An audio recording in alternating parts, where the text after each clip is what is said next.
심화하고 있는 노정 갈등, 쟁점은 무엇인지 이주희 이화여대 사회학과 교수와 짚어보겠습니다. 어서 오십시오. 예, 안녕하세요. 네, 교수님도 민노총 입장을 함께 들으셨는데 제가 아까 질문도 민노총에 드리기도 했고 정부 입장부터 한번 명분부터 여쭤보겠습니다. 자, 노동조합의 정치적, 사회적 위상이 과거에 비해서 크게 달라졌다고 언급을 했는데 여기에는 어떻게 좀 의미를 부여하고 계십니까? 예, 우리나라 노동운동이 솔직히 권위주의 정부 시기에는 굉장히 심한 탄압을 받았습니다. 그런데 지금 민주화 이후에 노조법도 개정이 됐고 그래서 노동조합이 자유롭게 결성이 될 수 있는데 주로 정규직 대규모 기업 위주로 조직화가 되다 보니 뭐 그 밑에 깔린 함의는 이미 기득권층이 된 게 아니냐 뭐 이렇게 해석을 할 수 있겠는데요. 그럼에도 불구하고 저는 그 노조법이 민주화 이후에 개정이 됐지만 정상적인 노조의 성장을 서구처럼 보장하는 방식으로는 되지 않았고 또 노조원이라 하더라도 뭐 대기업 정규직만 있는 게 아니라 하청업체나 비정규직 노조원도 있습니다. 그래서 이런 걸 정부가 포괄적으로 판단하셔야 될 거라고 생각합니다. 예, 지금 갈등의 쟁점의 또 한 가지가 회계장부입니다. 지금 고용부에서는 노조의 회계장부 점검 결과 비치는 잘 하고 있는지 보존 여부는 어떤지 이런 것들을 자체적으로 점검을 해서 점검 결과를 내놔라 이렇게 얘기를 했었는데 노조 전체는 아니고 일정 어떤 기준이 있잖아요. 그 어떤 기준이 있고 어떤 자료를 요구한 겁니까? 그 조합원 수 1,000명 이상 단위 노조 그리고 연합단체 한 300여 곳에 대해서 334개 회사라고 그러는데 자율 점검 결과서와요. 그에 대한 증빙 자료, 노조의 재정에 대한 장부를 요구했습니다. 정확히 정부가 요구하고 있는 회계 자료는 어떤 걸까요? 아까 민주노총 입장에서는 조합원이 요구하면 열람도 가능하고 연이회 회계감사를 진행해서 공개하고 있다는 입장이 있었습니다만 정부가 요구하고 있는 회계 자료는 어떤 걸까요? 그게 저도 솔직히 조금 궁금한데요. 뭐 1,500여 원을 지원했다. 그러므로 그에 대한 자료를 내놔야 한다라고 그랬는데 실제로 굉장히 다양합니다. 아까 말씀을 하셨다시피 이 지자체가 특별한 목적을 가지고 위탁한 사업도 있을 것이고 노조원이 낸 조합비를 사용한 것도 있을 것이고 그래서 저는 이게 구분이 돼야 된다고 생각을 하고요.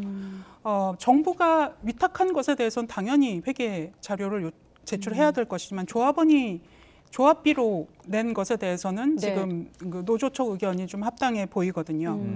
그렇군요. 아까 사실 시간 관계상 저도 개인적으로는 그 부분이 가장 궁금한데 민노총 본부의 어떤 예산이 200억이면 그중에 조합비가 얼마고 실제로 지원을 어느 정도 받는지 뭐 한국노총 같은 경우는 한 50%의 비율이 있다고 하더라고요. 그건 좀 자료를 토대로 한번 좀 분석을 할 필요가 있을 것 같고요. 고용노동부가 또 자료 제출한 제대로 제출한 조직 형태, 노조의 조직 형태를 봤을 때 기업별 노조보다 그러니까 산별 노조, 비교적 사회적 책임이 큰 산별 노조가 제대로 의무 이행을 안 했다 이렇게 얘기를 하는데 이 부분도 좀 문제라고 지적을 하고 있거든요. 어떻게 보십니까? 고용노동부가 요구한 것은 아까 말씀드렸던 자율점검 결과서와 그리고 표지 그리고 그 내용을 증빙할 수 있는 속지, 내지 이렇게 했거든요. 그래서 실제로 아무것도 안 낸 노조는 제가 볼 때는 고용노동부가 밝힌 수치가 16.5%였습니다. 그러므로 속지를 안 낸 노조 뭐 이런 상황이 있을 것이고 그게 아마 기업별 노조가 조금 더 많이 냈다 뭐 이런 의도로 발표를 하신 건데 아무튼 아무것도 안 된 노조는 16.5%에 불과하니까 이미 제출을 많이 한 것이고요. 그리고 다시 한번 말씀드리는데 이거는 그냥 법에 따라서 또 법에 대한 해석도 지금 노조랑 정부랑 엇갈리고 있죠. 노조는 이게 정부가 불법적으로 요구하는 거라고 하고 제출을 한 내용이 지금 그게 올바르냐 아니냐는 아무 상관이 없는 내용입니다. 그러므로 얼마가 속지를 안 내서 지금 이런 문제가 됐는지 이거 제가 판단할 수도 없고 아직 정부도 밝힌 바가 없고요. 그러므로 이거를 가지고 게다가 지금 이게 속지를 포함해서 안 했다는 것이지 그 내용이 지금 불법이라는 게 아니거든요. 그러므로 이게 좀 굉장히 자극적으로 들릴 수 있는 얘기인데 노조와 정부가 의견이 갈리고 말씀드렸다시피 정부가 예를 들어서 예산 지원한 거에서 알고 싶으면 정확하게 필요한 것은 노조가 제출을 해야 될 것이고요. 정부 지원이 있었던 거는. 예. 조합비와 관련된 거는 정부가 그렇게 개입할 권한이 저도 없다고 생각을 합니다. 예. 그러므로 이런 수치는 굉장히 많은 진실을 감추고 있는 거고요. 예. 저는 이거는 노조와 정부가 서로 대화를 나눠가면서 좀 합리적으로 해결할 문제지 지금 이처럼 그 부각될 이슈는 아니라고 생각합니다. 네, 예. 정부와 지금 노동계 입장을 다시 한번 좀 요약을 해보면 정부는 대다수 자료를 제대로 제출하지 않아서 깜깜이 회계라는 불신을 자초하고 있다. 여기에 대해서 양대 노총은 돈으로 겁박을 하고 있다 규탄하면서 지원금과 회계 자료는 별개의 문제다라고 했거든요. 자, 아까 민노총 입장도 지금으로선 대화가 좀 불가능해 보인다라고 하셨는데 교수님이 지금 대화가 필요하다고 하셨거든요. 지금 노정 갈등의 중재 역할을 할 수 있는 역할이 있다면 누가 있을까요? 현재 상황에서. 중재 네. 아니면 예. 뭐 해결책을 제시할 수 있는 어떤 대안을 마련한다거나? 저는 뭐 잘 될지는 모르겠습니다만 이제 예. 경사노위도 있고 그리고 네. 뭐 전문가 집단도 있는데 네. 저는 제안 드리기를 전문가 집단에 의존하기보다는 예. 노조와 정부가 허심탄회하게 서로 소통하는 게 가장 나은 방법이라고 생각합니다. 대화가 예. 필요하다라는 예. 말씀이시고요. 이 예. 대화가 필요하긴 한데 지금 윤석열 대통령도 그렇고 장관에게 조치를 지시했는데 만약에 그 회계 장부 내용을 제대로 공개하지 않을 경우에 국고보조금 지원 중단하겠다 이런 내용들이 포함되어 있어서 예. 과연 이런 상황에서 대화가 될 것이냐 이런 데에서 좀 의문이 있거든요. 저도 동의합니다. 뭐 대화를 제의한다고 그게 뭐 되리라고 생각해서 제안한 건 아니고요. 예. 네. 저는 이 보조금 문제에 대해서는 이게 우리나라 노조 운동이 예전에 권위주의 정부 때 굉장히 탄압을 받았다고 말씀드렸잖아요. 네. 그러므로 정상적으로 발전한 서구 선진국 같은 경우 영미권 말고요.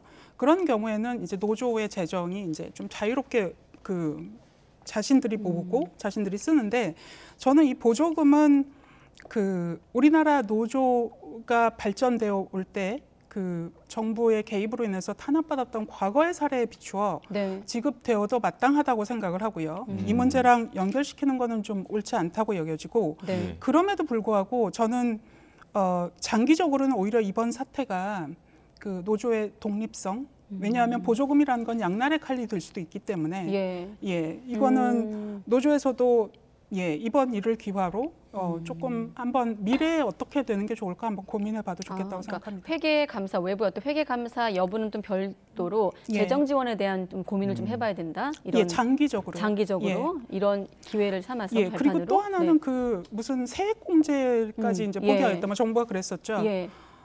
그것도 좀 과도하다고 봅니다. 아까 말씀 나왔듯이 노조의 기능이 조합원의 복리를 위한 것이 주가 되긴 하지만 그런 과정에서 굉장히 유용한 정보를 사용자나 정부에 제공할 수도 있는 거거든요. 그런 의미에서 각종 법인에 대해서 정부가 세액공제 많이 해주고 있거든요. 뭐 이런 일을 기화로 노조한테만 특별히 또 안 하겠다는 건 또 무슨 이유인지 궁금하네요. 일단 정부의 논리를 다시 한번 제가 언급하면 노조도 기업처럼 회계 공개 시스템을 만들라는 것이 정부의 주문인데 그러면서 해외 사례를 들기도 했습니다. 미국이나 영국 같은 경우는 노조의 회계 보고나 서류 제출 의무를 법이 규정하고 있다라고 하는데 우리나라와 비교해서 본다면 어떨까요? 저는 그러면 정부 측에서 어떤 법이 어떤 식으로 규제하고 있는지 다 밝혀야 한다고 생각합니다. 이런 식으로만 맨날 말씀을 하시는데요. 미국만 해도 연방 국가라 쥐별로 다 내용이 다르고요. 그리고 그 노사 관계라는 거는 실질적으로 노사 자율이 원칙이기 때문에 정부가 개입하는 경우는 그렇게 많지 않다고 여기고 있습니다. 그 노조와 정부가 법리적으로 좀 부딪히는 부분도 있는데 이제 민주노총 같은 경우에는 정부가 노조법이 아닌 질서 위반 규제법을 들어서 좀 노조를 탄압하고 있다 이렇게 보는 입장이고 정부는 어떻게 보면 이제 좀 반대로 질서 위반 규제법을 어겼다라고 하면서 지금 노조 이야기를 하고 있는 건데 이거 어떻습니까? 이게 그 법이 아마 법률상의 의무를 위반했을 때 이제 과태료를 부과하는 행위인 것 같은데요. 말씀드렸다시피 지금 노조와 정부가 의견이 대립하고 있는 상황이고 이런 일로 노정 관계가 악화돼서 뭐 저는 우리나라나 노동계나 정부에 다 좋을 게 없다고 생각하는 입장에서 이건 조금 자제해 주셨으면 좋을 것 같습니다. 정부가. 네. 또 한 가지 엄단 의지의 어떤 일환으로 건설 현장에 노조의 불법 행위가 공공연하게 이루어지고 있다면서 이제 불법 행위를 근절하기 위한 대책까지 나왔거든요. 앞서 예. 건설 노조의 불법 사례를 또 저희가 취재한 내용도 실제로 있기도 하고요. 이 부분에 대한 또 교수님 의견을 들어보겠습니다. 이게 건설 노조라는 게 전 세계적으로 이게 좀 전문 용어이긴 한데 네. 클로즈드 샵이라는 체제를 많이 취합니다. 예. 왜냐하면 그러니까 클로즈드 샵이라는 거는 그 노조원이 되어야만 그 고용될 수 있는 그런 지위를 의미하거든요. 예. 이거는 뭐 전 세계적으로 이걸 하라 마라 하는 건 없지만 뭐 일부에서 이런 법을 금지하는 국가도 있고 이런 제도를 그럼에도 불구하고 저는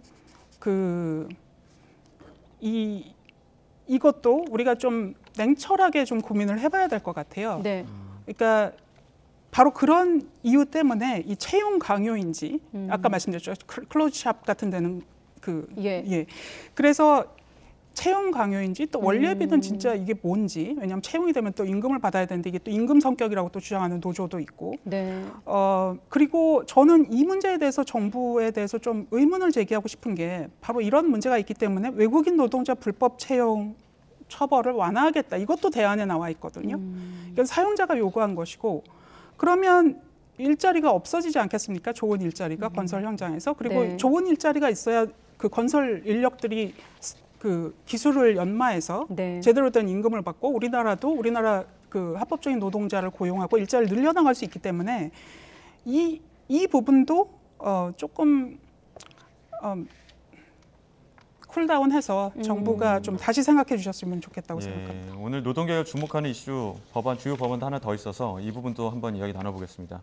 오늘 국회 환노위 통과 노란봉투법 개정안 야당 주도로 단독 처리가 됐는데 여야 그 입장이 첨예합니다. 한쪽에서는 손해배상 폭탄을 막기 위한 거다라고 하지만 또 한쪽에서는 이거 파업 조장법이다 이렇게 하고 있는데 어떻게 보십니까? 사실은 저 헌법으로만 보면 재산권과 또 노동 3권이 충돌하는 지점이기도 하고 사실 둘 다 헌법이 중요시하는 가치 아닙니까? 네. 헌법이 중요시하는 가치이죠. 예. 근데 그 바로 헌법이 중요시하는 사유재산권에서 네. 노동이 굉장히 특수한 종류의 상품이기 때문에 노동법을 따로 만들어서 규제를 하고 있는 거거든요. 네.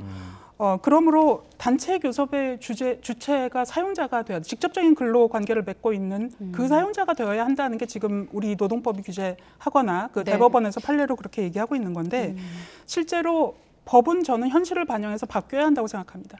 지난 20, 30년간에 우리 네. 노동시장에서 일어난 일은 정규직으로 고용해야 마땅한 사람들을 비정규직으로 고용하고 그게 네. 더 나아가서 외주화 주어서 그러니까 하청업체를 만들고 그 하청 노동자가 완전히 다른 종류의 다른 기술을 가진 일을 하면 상관이 없겠지만 실제로 네. 어떤 면에서는 심지어 자기 사업장까지 들어와서 노동을 하고 있는 경우도 있거든요. 네. 그러므로 원칙상 정규직으로 고용되어야 마땅한 사람들이 하청으로 나가서 그 본인의 고용 상태, 그 임금을 개선하기 위해서 교섭을 해야 되는 당사자가 하청 기업인데 그 기업은 원청에 의해서 재정장애 상태가 굉장히 제약된단 말이죠. 네. 이렇게 노동시장이 변했으면 저는 지금은 우리 법도 변해야 되는 게 마땅하고 또 뭐 유럽연합이나 기타 등등 이런 쪽으로의 변화가 아주 가시적으로 일어나고 있습니다. 그렇군요. 노동법 개정안은 이제 사용자의 범위를 좀 넓히자는 것. 그러니까 말씀하신 대로 하청 노동자나 특수고용 노동자가 진짜 사장, 이른바 진짜 사장인 원청과 좀 교섭할 수 있다라는 취지인데 교수님은 아무래도 좀 정부 정책에 비판적이시기 때문에 제가 정부 입장을 다시 한번 녹여서 질문 드리면 노동부에선 사용자성이 모호하고 법치주의 근간을 흔들기 때문에 파업 만능화에 대한 우려가 있거든요. 여기에 대한 좀 생각도 한번 들어보겠습니다. 저는 오히려 정부의 그런 태도가 파업을 만연시키고 있다고 생각합니다. 예. 기억나시죠? 그 대우조선에서 하청 네. 노동자들 파업한 거. 그러니까 이런 일로 결국 누가 승리했는지를 보시면 대우조선에서는 인력을 제대로 구하기 어려웠고 하청 노동자들은 굉장히 고통을 받았고요.